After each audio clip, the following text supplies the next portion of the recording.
हरिओम। नमस्कार मित्रों, प्रणाम। जय श्री राम, जय बद्री केदार।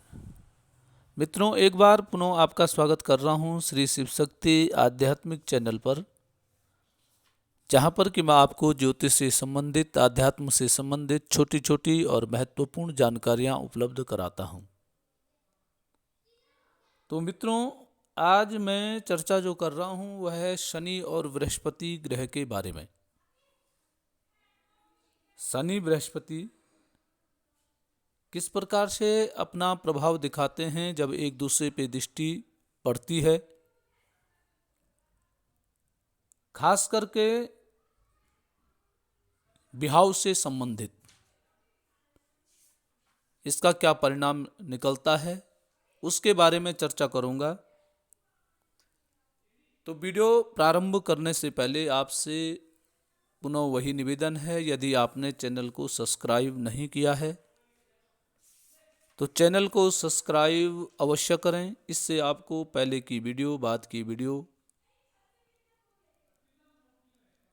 उसको भी आप प्राप्त कर सकते हैं। अन्य लोगों तक भी पहुंचाएं, उसके लिए आपको शेयर करना पड़ेगा। शेयर करें, लाइक और कमेंट भी अवश्य करें। तो मित्रों, बात करते हैं शनि और बृहस्पति के बारे में। मित्रों, यदि किसी लड़की के कुंडली में शनि गुरु सम सप्तक, शनि और बृहस्पति सम सप्तक हों, सप्तक का मतलब एक दूसरे से सातवें भाव में, अर्थात आमने सामने हों, तो यह युति अच्छी नहीं होती है। और मुख्य करके शादी में जिस लड़की की कुंडली में यह योग होता है, या जिस पुरुष की कुंडली में, जिस लड़के के कुंडली में यह योग होता है, उसकी विवाह में, शादी में अनेक प्रकार की रुकावटें आती हैं, या उसकी शादी में विलंब होता है, या दाम्पत्य जीवन में कुछ न कुछ परेशानियां उत्पन्न होती हैं। जिनका इस प्रकार का योग होता है, शनि से सातवें भाव में बृहस्पति हो या बृहस्पति से शनि, सातवें भाव में शनि जिनका विराजमान है, तो वो मित्रों शनि और बृहस्पति ग्रह का उपाय जरूर कराएं। शनि और बृहस्पति का दान उनको अवश्य कराना पड़ेगा। अब जैसे शनि है प्रथम भाव में, बृहस्पति है सातवें भाव में, तो शनि की सप्तम दृष्टि हो गई बृहस्पति पे, और बृहस्पति की सप्तम दृष्टि होगी शनि पे, तो फिर ये सप्तम भाव को प्रभावित होता है, और इसमें क्या, विवाह में विलंब होने लग जाता है। क्योंकि शनि की दृष्टि जब बृहस्पति पे पड़ती है तो बृहस्पति पीड़ित हो जाते हैं, और जब बृहस्पति ग्रह पीड़ित हो जाता है तो फिर सातवें भाव में देख रहे हैं, सातवां भाव विवाह का भाव भी माना जाता है, दाम्पत्य का भाव भी माना जाता है, और सहयोगी का भाव भी यह होता है। तो इससे क्या होता है, दाम्पत्य जीवन, शादी में विलंब होने लग जाता है। मतलब 30 वर्ष के बाद, अक्सर 30 वर्ष के बाद शादी के योग बनते हैं।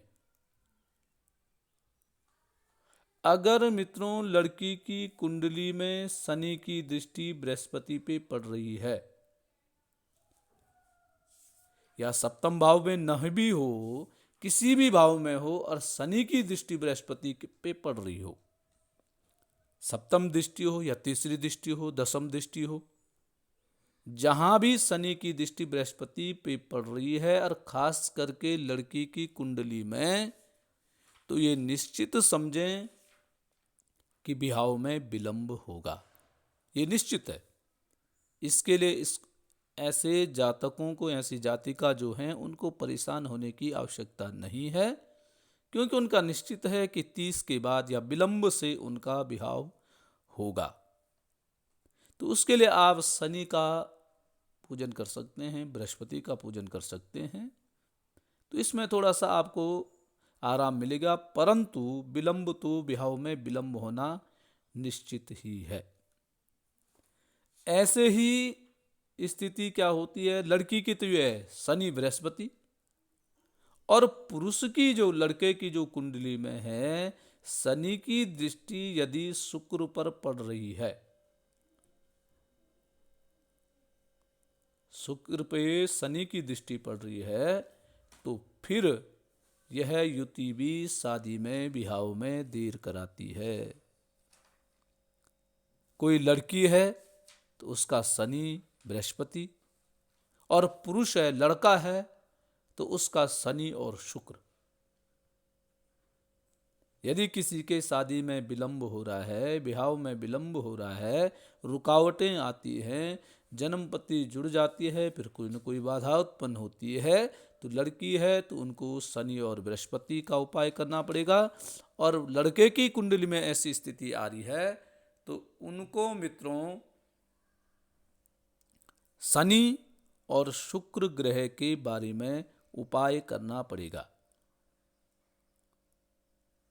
या उसके अलावा शनि यदि लग्न में हो तब भी विवाह में परेशानी आती है, अर्थात विलंब हो जाती है, देर हो जाती है।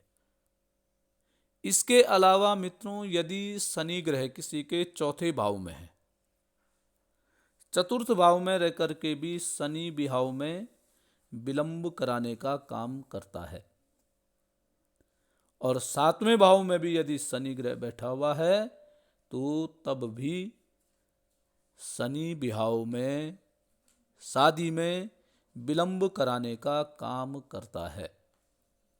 या ऐसा भी हो जाता है कभी कभी कि शनि की दृष्टि लग्न में पड़ रही हो, या शनि की दृष्टि चौथे भाव में पड़ रही हो, या शनि की दृष्टि सातवें भाव में पड़ रही है, तो वह भी विवाह में विलंब का कारण बन जाता है।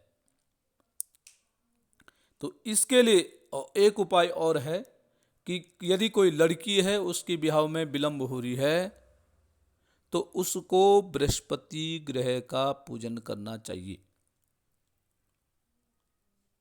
वो बृहस्पतिवार के व्रत भी ले सकते हैं, बृहस्पति ग्रह का दान भी कर सकते हैं। और कोई पुरुष है, लड़का है, उसके विवाह में विलंब आ रहे हैं या रुकावटें पैदा हो रही हैं, कोई ना कोई परेशानी उत्पन्न हो जाती है, तो उसको शुक्र का दान करना चाहिए, शुक्र का पूजन करना चाहिए, शुक्र का दान करना चाहिए, या शुक्र से संबंधित उपाय उसके लिए लाभदायक होंगे। तो पुरुष शुक्र और स्त्री बृहस्पति, शुक्र बृहस्पति, शुक्र और बृहस्पति का उपाय इन दोनों को करना चाहिए।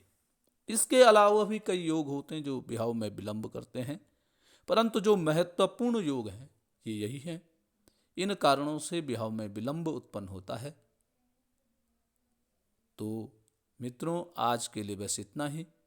कल पुनः किसी नई जानकारी के साथ आपके सामने प्रस्तुत होऊंगा। तब तक के लिए नमस्कार, प्रणाम, जय श्री राम, जय बद्री केदार।